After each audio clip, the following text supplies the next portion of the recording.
नमस्कार, स्वागत आहे तुमचं माझ्या यूट्यूब चॅनलमध्ये, ज्याचं नाव आहे स्वामी भक्ती मराठी. 24 ऑक्टोबरला आलेली आहे कालाष्टमी.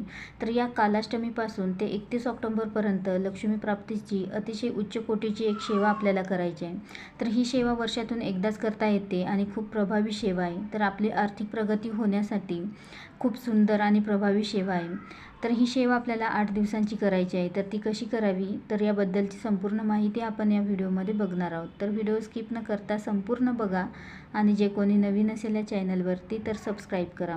तर बघा, आपल्या घरामध्ये अष्टलक्ष्मी असावी यासाठी आपल्याला ही सेवा करायची आहे. आपल्या प्रगतीसाठी, घरातील दरिद्री बाहेर काढण्यासाठी आपल्याला ही सेवा करायची आहे. तर बघा, जोपर्यंत आपल्या घरातील दरिद्री बाहेर जात नाही तोपर्यंत आपल्या घरामध्ये माता लक्ष्मी कधीही प्रवेश करत नाही आणि त्यासाठीच 8 दिवस आपल्याला ही सेवा करायची आहे. तर या सेवेसाठी आपल्याला काही वस्तू लागणार आहे. तर या सर्व वस्तू आपल्याला श्री स्वामी समर्थ केंद्रामध्ये मिळून जातील. तर ते या वस्तूंमध्ये पिवळी मोहरी, पंचगव्य, गोमूत्र, गुलाबजल, उटणं, सुगंधी उटणं, पंचगव्य, यासोबतच कमलगट्ट्याचे मणी. तर या सर्व वस्तू आपल्याला स्वामी समर्थ केंद्रामध्ये मिळून जातील. तर या सर्व वस्तू आपल्याला 24 तारखेच्या आतच आणायच्या आहे. म्हणजेच 24 तारखेपासून आपण या सेवेला सुरुवात करू शकता.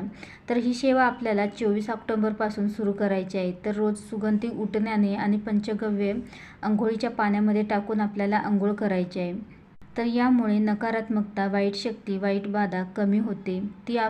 तर हे 8 दिवस आपल्याला करायचं आहे. त्यानंतर घरातील महिलांनी साडी घालून, हातामध्ये हिरव्या बांगड्या घालून त्यानंतरच ही सेवा आपल्याला करायची आहे. तर ही सेवा कोणीही करू शकतं. महिलांना जर मासिक धर्म असेल तर घरातील कोणीही व्यक्ती करू शकतं.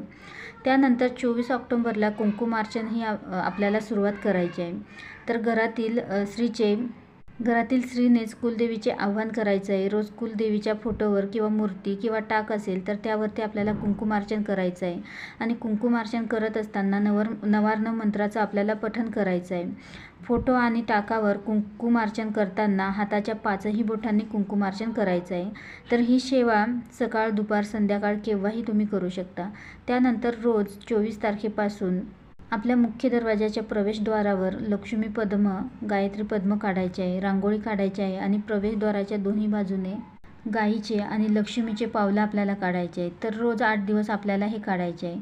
त्यानंतर संध्याकाळी घरामध्ये दिवा लावल्यानंतर धूप लावायचा आहे. घरात आपल्याला ही सेवा करताना टी व्ही जे काय असेल ते बंद करायचं आहे आणि त्यानंतर सेवा करायची आहे.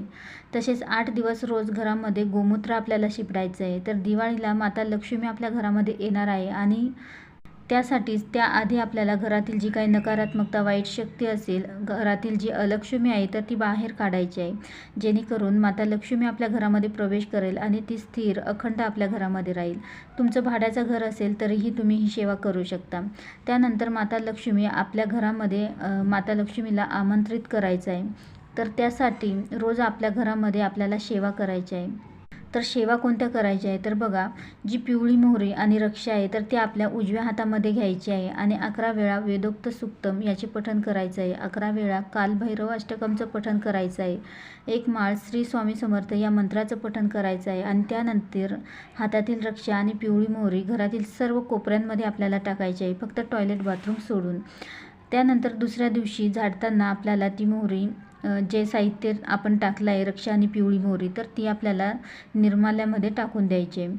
तर अष्टमी ते अमावस्या दरम्यान रोज कुलदेवीच्या टाकावर देखील आपल्याला कुंकुमार्चन आपल्याला करायचं आहे. तसेच अभिषेक देखील आपल्याला करायचा आहे. तर अभिषेक करताना 1 वेळा किंवा 16 वेळा श्री सुक्तमचं पठण करायचं आहे. 16 वेळा म्हणणार असाल तर शेवटच्या वेळी फलश्रुती देखील आपल्याला म्हणायची आहे. श्री सुक्तमचं तुम्ही 1 वेळा किंवा 16 वेळा देखील पठण करू शकता आणि 16 वेळा केलं तर फलश्रुती देखील आपल्याला म्हणायची आहे.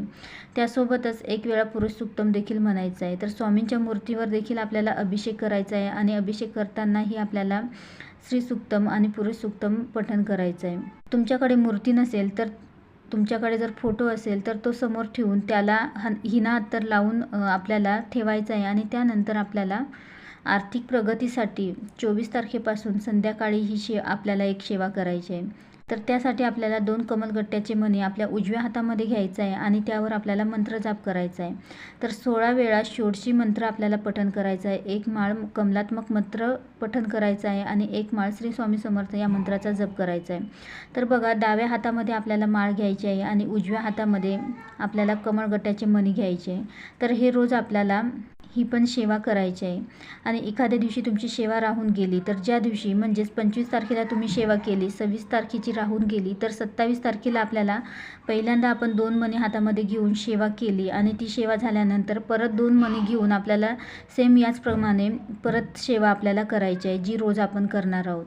तर पहिले 2 मणी घेतलेले असतील आणि त्याच्यावर सेवा झाल्यानंतर ते बाजूला ठेवून द्यायचे आहे आणि दुसरे 2 मणी घेऊन आपल्याला त्यावरती सेवा करायची आहे. तर या पद्धतीने देखील तुम्ही करू शकता. तर अशी ही सेवा अत्यंत महत्त्वाची आणि प्रभावी आपल्या लक्ष्मी प्राप्तीची अतिशय उच्च कोटीची सेवा आहे. तर वर्षभर आपल्याला ही सेवा करायला जमत नाही. वर्षातून एकदाच ही सेवा करायला आपल्याला मिळते. तर त्यामुळे आपली आर्थिक प्रगती होण्यासाठी आपल्याला कालाष्टमी ते 31 ऑक्टोबरपर्यंत आपल्याला ही सेवा करायची आहे. तर अवश्य ही सेवा करा. तुमची आर्थिक परिस्थिती नक्कीच सुधारेल. माता लक्ष्मी तुमच्या घरामध्ये अखंड वास करेल. तर अवश्य तुम्ही ही सेवा करा आणि अनुभव घेऊन बघा. व्हिडिओ आवडला असेल तर लाईक करा, कमेंट करा, शेअर करा आणि सबस्क्राईब करा. श्री स्वामी समर्थ.